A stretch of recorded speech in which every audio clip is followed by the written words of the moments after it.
नमस्कार, आप देख रहे हो जन्नत की पुकार। एनएसयूटी के तृतीय दीक्षांत समारोह में शामिल हुई सीएम रेखा गुप्ता। युवाओं को दिया राष्ट्र निर्माण का संदेश। दिल्ली की मुख्यमंत्री रेखा गुप्ता आज द्वारका स्थित यशोभूमि में आयोजित Netaji Subhash university of technology के तृतीय दीक्षांत समारोह में शामिल हुई। इस अवसर पर उपराज्यपाल विनय कुमार सक्सेना भी उनके साथ उपस्थित रहे। समारोह में देश के भविष्य कहे जाने वाले युवाओं को डिग्रियां प्रदान की गई और उन्हें उज्जवल भविष्य के लिए शुभकामनाएं दी गई। मुख्यमंत्री ने कहा कि एनएसयूटी नवाचार, नेतृत्व और राष्ट्र निर्माण की प्रयोगशाला है, जहां से निकले युवा अपनी प्रतिभा और परिश्रम से भारत की प्रगति को नई दिशा देंगे। आज यहाँ हम सबके बीच में उपस्थित माननीय उपराज्यपाल महोदय श्री विनय कुमार सक्सेना जी, दिल्ली सरकार में हमारे शिक्षा मंत्री आशीष सूद जी, आज के इस कार्यक्रम में चीफ गेस्ट के नाते उपस्थित संजय गुप्ता जी जो गूगल एशिया पैसिफिक के प्रेसिडेंट हैं, हम सबके बहुत ही प्रिय इस यूनिवर्सिटी के वाइस चांसलर आनंद श्रीवास्तव जी और रजिस्ट्रार आशीष अग्रवाल जी, एजुकेशन सेक्रेटरी पांडुरंग कोहली जी और आप सभी उपस्थित आदरणीय अतिथिगण, प्राध्यापकगण और मेरे बहुत ही प्यारे युवा बच्चे जिन्होंने अपना आज ग्रेजुएशन, पोस्ट ग्रेजुएशन और अलग अलग अपनी डिग्रीज को कंप्लीट किया।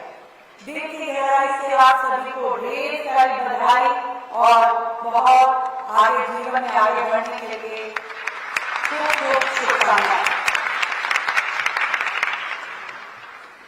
मैं आज यहाँ पर उससे पहले संजय गुप्ता जी को, आशीष सूद जी को सुन रही थी और वाइस चांसलर महोदय ने जो पूरा रिपोर्ट कार्ड पेश किया, किस तरीके से लगातार ये यूनिवर्सिटी एक्सीलेंस की तरफ बढ़ रही है, शानदार काम कर रही है, ना केवल शिक्षा के क्षेत्र में बल्कि अपने स्टूडेंट्स को पूरी तरीके से इस आने वाले चैलेंजेस से समाज में देश के लिए काम करने के लिए तैयार करने की दिशा में आज सेंटर ऑफ एक्सीलेंस के माध्यम से जो ट्रेनिंग आज के इन युवा साथियों को दिए, मैं चाहूंगी कि एक बार जोरदार तालियां यूनिवर्सिटी के लिए, आप सभी के लिए जो लगातार यहाँ काम कर रहे हैं और देश में इस यूनिवर्सिटी का नाम लगातार रोशन कर रहे हैं। आज आपने नेताजी सुभाष चंद्र बोस के आपने दो अलग अलग प्रेमिसेस में उनके स्टैच्यू का इनॉग्रेशन भी किया।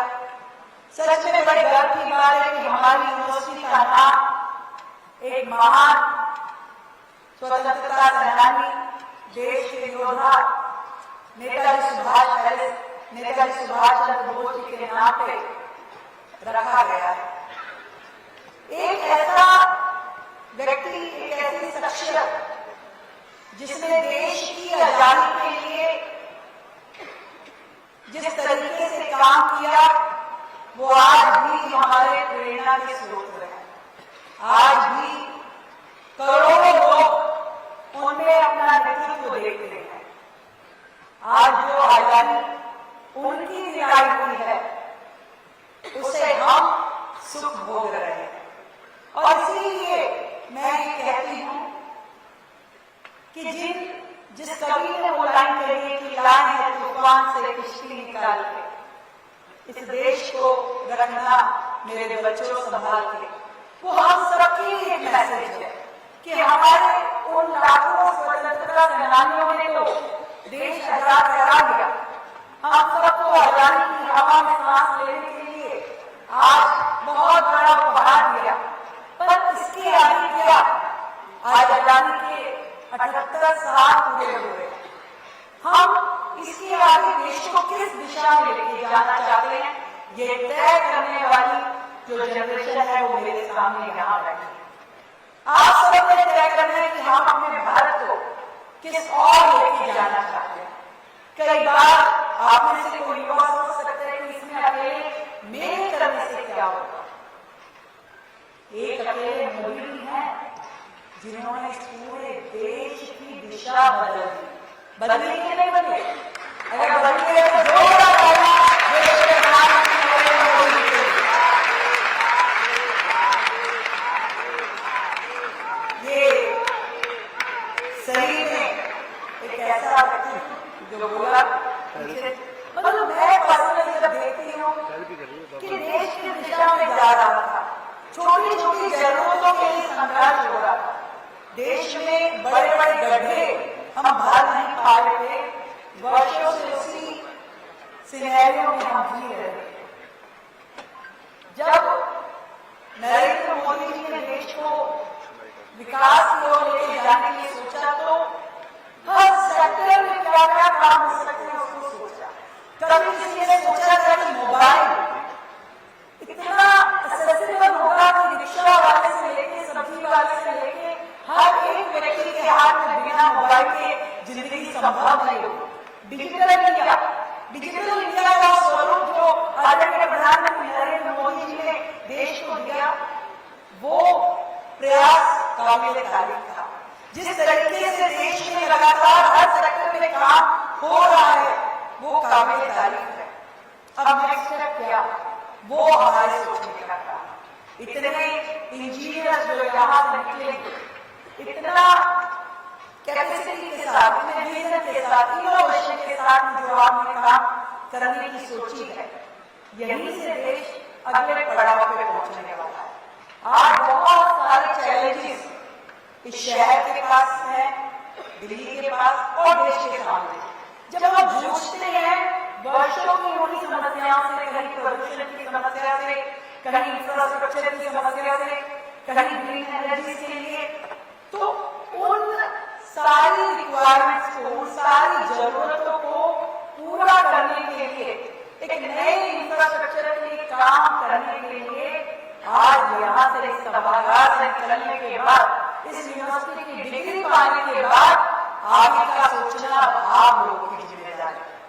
और मैं ये समझती हूँ निश्चित रूप में आप सभी लोग उस काम को करने वाले हैं, इसलिए चाहूंगी कि एक बार जोरदार तालियां आप सभी के लिए।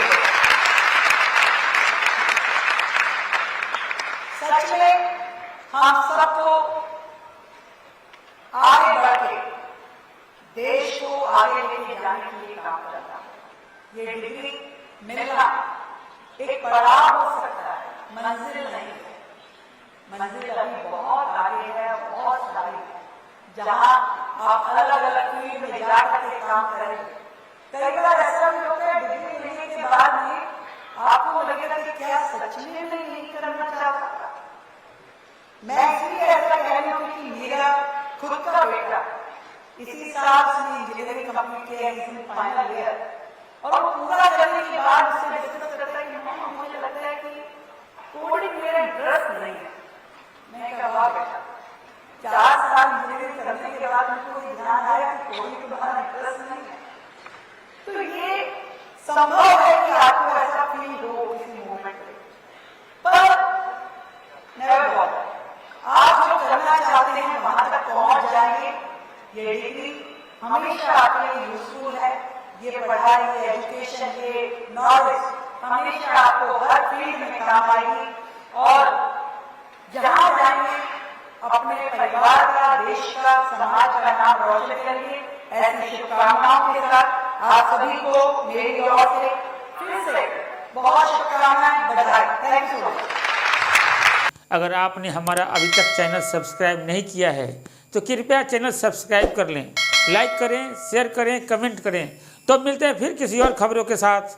नमस्कार।